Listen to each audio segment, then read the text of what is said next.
Hello students, आपका मेरे channel विकास education point पर स्वागत है। विद्यार्थियों, आज हम शिक्षा निदेशालय की तरफ से दी जाने वाली क्लास 7th के विज्ञान विषय के कार्यपत्रक 25 का अध्ययन करेंगे। विद्यार्थियों, यह कार्यपत्रक 30 दिसंबर 2020 की है। आइए अध्ययन करते हैं। आज का हमारा टॉपिक है अमीबा में संभरण एवं पाचन। आज कक्षा में विज्ञान विषय की अध्यापिका भारती ने छात्रों से पूछा, क्या आप किसी ऐसे जीव का नाम जानते हैं जो मुंह व पाचन तंत्र के बिना भोजन को पचाता है। रुचिपूर्वक छात्र एक दूसरे से चर्चा करना शुरू करते हैं और एक स्वर में जवाब देते हैं, नहीं महोदया, यह संभव नहीं है। कोई जीव अपना भोजन बिना मुंह के कैसे ग्रहण कर सकता है और पाचन तंत्र के बिना कैसे पचा सकता है। अध्यापिका भारती ने बताया कि उन्हें यह जानकर आश्चर्य होगा कि कुछ ऐसे जीव हैं जो मुंह और पाचन तंत्र के बिना भी अपने भोजन को पचा सकते हैं। यह जीव अमीबा है जो तालाब में पाया जाता है। यह एक कोशिक जीव है जिसे नग्न आंखों से नहीं देखा जा सकता। अमीबा की कोशिका में एक कोशिका झिल्ली होती है। वह कोशिका द्रव्य में बुलबुले के समान अनेक धानियाँ होती हैं। विद्यार्थियों, अमीबा की कुछ मुख्य विशेषताएं हैं, आइए इसको देख लेते हैं। इसकी कोशिका में एक कोशिका झिल्ली होती है। कोशिका में एक गोल सघन केंद्रक होता है। कोशिका द्रव्य में बुलबुले के समान अनेक धानियाँ होती हैं। इसे नग्न आंखों से नहीं देखा जा सकता है। यह निरंतर अपनी आकृति व स्थिति बदलता रहता है। ठीक है, आइए आगे देखते हैं बच्चों। अमीबा में संभरण एवं पाचन। अमीबा निरंतर अपनी आकृति एवं स्थिति बदलता रहता है। यह एक अथवा अधिक अंगुली के समान प्रवर्ध निकालता रहता है, जिन्हें पदाभ अर्थात कृत्रिम पांव कहते हैं, जो इन्हें गति देने एवं भोजन पकड़ने में सहायता करते हैं। अमीबा कुछ सूक्ष्म जीवों का आहार करता है। खाद्य पदार्थ उसकी खाद्य धानी में फंस जाते हैं। खाद्य धानी में ही पाचन रस स्रावित होते हैं। ये खाद्य पदार्थ पर क्रिया करके उन्हें सरल पदार्थों में बदल देते हैं। पचा हुआ खाद्य धीरे धीरे अवशोषित होता जाता है। अवशोषित पदार्थ अमीबा की वृद्धि, रख रखाव एवं गुणन के लिए उपयोग किए जाते हैं।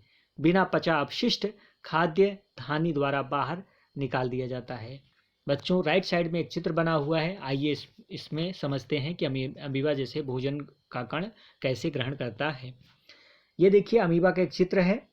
इसमें बीच में एक केंद्रक बना हुआ है और यहाँ पर खाद्य पदार्थ का एक छोटा सा टुकड़ा हुआ है। देखिए, रेड कलर में दिख रहा है। तो अमीबा क्या करता है, ये खाद्य का टुकड़ा यहाँ पर पड़ा हुआ है अगर, तो अमीबा यहाँ पर है, ठीक है, तो क्या करेगा, वो अपने मुख को थोड़ा सा ऐसे बढ़ाएगा, ठीक है।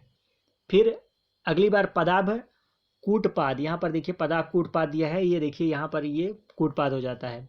उसके बाद फिर थोड़ा सा संकुचित करता है, सिकोड़ता है और इसको ऐसे बढ़ा लेता है और धीरे धीरे फिर ये इस तरह से बढ़ा करके भोजन को अपने अंदर ले लेता है और उसके बाद पाचन क्रिया होती है। ठीक है, चलिए आगे देखते हैं बच्चों।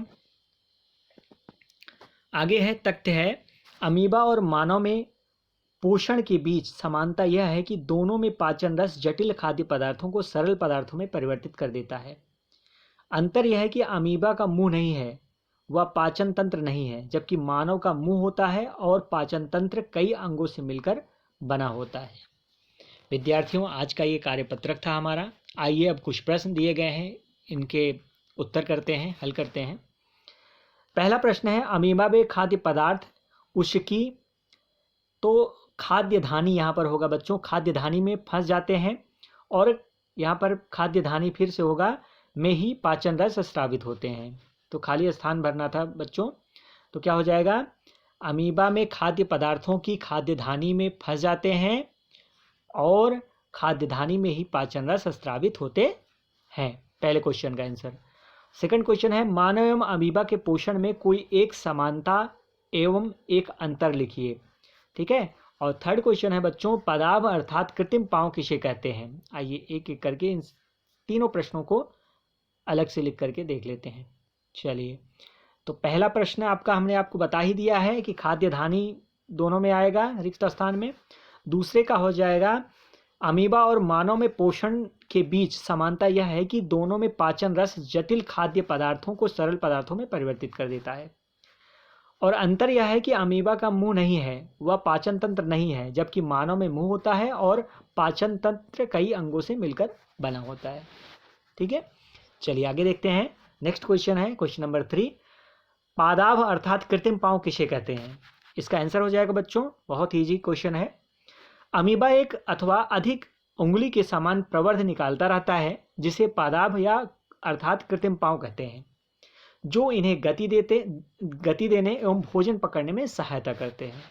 ठीक है विद्यार्थियों, इस प्रकार से आज का हमारा कार्यपत्रक समाप्त होता है। कोविड-19 के विरुद्ध लड़ाई में सुरक्षित रहने के लिए हमें मास्क पहनने की आवश्यकता है। Thank you.